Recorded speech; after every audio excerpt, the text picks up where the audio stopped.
The Apprentice viewers were left taken aback over this week's fired candidates' parting words for Lord Alan Sugar.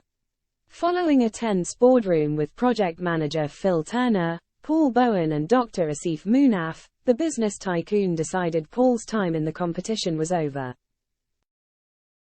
Lord Sugar's final words to Paul were, "Paul, I admire you for admitting your mistakes, but there was simply too many mistakes, and so it is with regret, Paul, you're fired." Upon receiving the news, Paul stood up and said, "Fair enough, mate," and exited the boardroom. Fans of the show went wild over Paul's hilarious response and rushed to X, formerly known as Twitter, to share their reactions.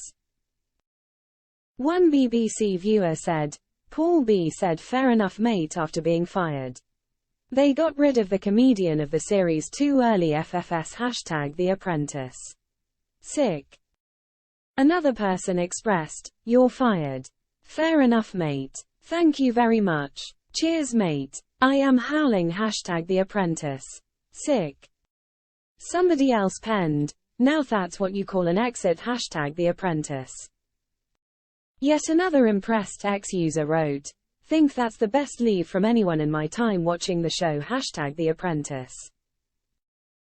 A fifth said, "Fair enough mate, what an exit #The Apprentice," while a sixth added, "You've got to admire someone who gets fired by @Lord_Sugar and turns around and says fair enough mate #The Apprentice #The Apprentice UK." In the back of the taxi, Paul expressed, "The biggest regret is obviously banging on about chocolate, but, hey, it's time to go back and make some pies."